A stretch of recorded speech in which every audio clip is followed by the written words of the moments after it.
நல்லது பண்ண ஒரே கட்சி திமுக. வன்னியர் சமுதாயத்துக்கு நல்லது பண்ண ஒரே கட்சி திமுக. ஒரே தலைவர் முத்தமிழறிஞர் டாக்டர் கலைஞர். இன்னைக்கு நமது தலைவர் தளபதி ஸ்டாலின் அவர்கள். அன்னைக்கு வன்னியர்களை எம்பிசி பட்டியல சேர்த்தது யாரு? டாக்டர் கலைஞர். எம்பிசி என்கிற இடஒதுக்கீடு மருத்துவர் ராமதாஸ் தலைமையில் 22 பேர் சாகாமல் சிறைக்கு செல்லாமல் இருந்திருந்தால் அது கிடைச்சிருக்காது. ஒரு சின்ன எக்ஸாம்பிள் சொல்கிறேன்.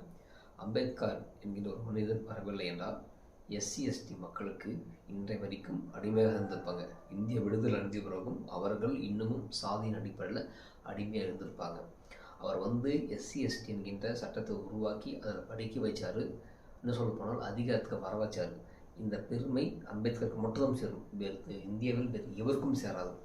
இப்போ சின்ன எக்ஸாம்பிள் சொல்கிறேன்.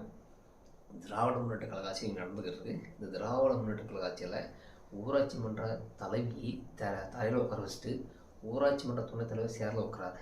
என்ன காரணம்? அவங்க கீழ் ஜாதியா, இவர் மேல் ஜாதியா. அது பண்ணது யார் தெரியுமா? திமுகவை சேர்ந்த ஒரு துணைத் தலைவர். இதுலேயும் திமுக கட்சி. இந்த திமுக கட்சி தான் ஊர் முழுக்க என்ன சொல்லுது? நாங்கள் சாதிகளை கலைக்கு வந்தோம், கீழ் சாதிகளுக்கு நாங்கள் பாதுகாப்பு பண்ணணும். இன்னொரு கேள்வி சொல்கிறேன். இந்த கீழ் சாதிக்கு பாதுகாப்பு சொல்கிறாங்களா திமுக? இந்த திமுகவில் அந்த கீழ் சாதி சார்ந்தவங்களுக்கு எத்தனை பேருக்கு இடஒதுக்கீடு கொடுத்துருக்காங்க, எத்தனை பேருக்கு அமைச்சர் பதவி கொடுத்துருக்காங்க என்பதை நீங்கள் பார்க்கணும். ஏன்னா இவங்க நாயுடு என்கின்ற கம்யூனிட்டிக்கு, குறிப்பாக தெலுங்கு மொழி பேசக்கூடிய கம்யூனிட்டிக்கு கிட்டத்தட்ட 7 அமைச்சிருக்காங்க. தமிழ்நாட்டில் 234 சட்டமன்றத்தில் கிட்டத்தட்ட 40 தொகுதிகள் தனி தொகுதிகள். அதன் விகிதாச்சார அடிப்படையில் கிட்டத்தட்ட 19 அமைச்சர்கள் இருக்கணும். ஆனால் இருப்பது 1, 2, 3 அமைச்சர் இருக்காங்க. அவ்வளோதான். இவர்களா பட்டியல் சமுதாயத்துக்கும் மற்ற சமுதாயத்துக்கும் பாதுகாப்பாக இருப்பாங்க? இவர்களா வன்னியர் சமுதாயத்துக்கு இடஒதுக்கீடு கொடுத்துருப்பாங்க? கலைஞர் ஏன் கொடுத்தாருன்னா எல்லாமே ஒரு அரசியல் லாபம் தான். ஒரு சின்ன எக்ஸாம்பிள் சொல்கிறேன். விஜயகாந்த் அவர்கள் அரசியலுக்கு வராது. காமெடி நடிகர் வடிவில் வச்சு விஜயகாந்த் அவர்களை எந்த அளவுக்கு கீழ்த்தரமாக பேச முடியுமோ அந்த அளவுக்கு கீழ்த்தரமாக பேசினாங்க. அதன் காரணமாக விஜயகாந்த் அவர்கள் எதிர்கட்சி வந்தார்.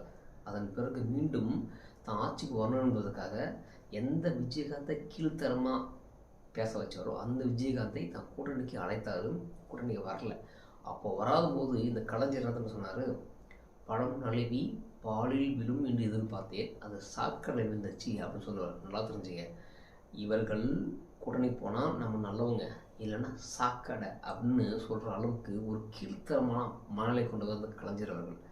இவர்களா பட்டியல் சமுதாயத்துக்கு பாதுகாப்பு, இவர்களா வன்னியர் சமுதாயத்துக்கு இடஒதுக்கீடு கொடுத்துருப்பாங்க?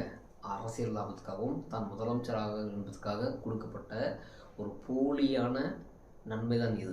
அதனால தான் நான் தொடர்ந்து சொல்வது, எப்படி பட்டியல் சமுதாயத்துக்கு அம்பேத்கர் என்கின்ற ஒரு மனிதன் இல்லை என்றால் அவர்களுக்கு இடஒதுக்கீடு ஆட்சியில் அதிகாரம் கிடைக்காமல் போயிருக்குமோ, அதே மாதிரி ராமதாஸ் என்கிற தனி மனிதன் இல்லை என்றால் வன்னியர்களுக்கும் அதில் உள்ள 108 சாதிகளுக்கும் இடஒதுக்கீடு கிடைச்சிருக்காது. இந்த பிம்பத்தை தான் நம்ம உடைக்க வேண்டும்.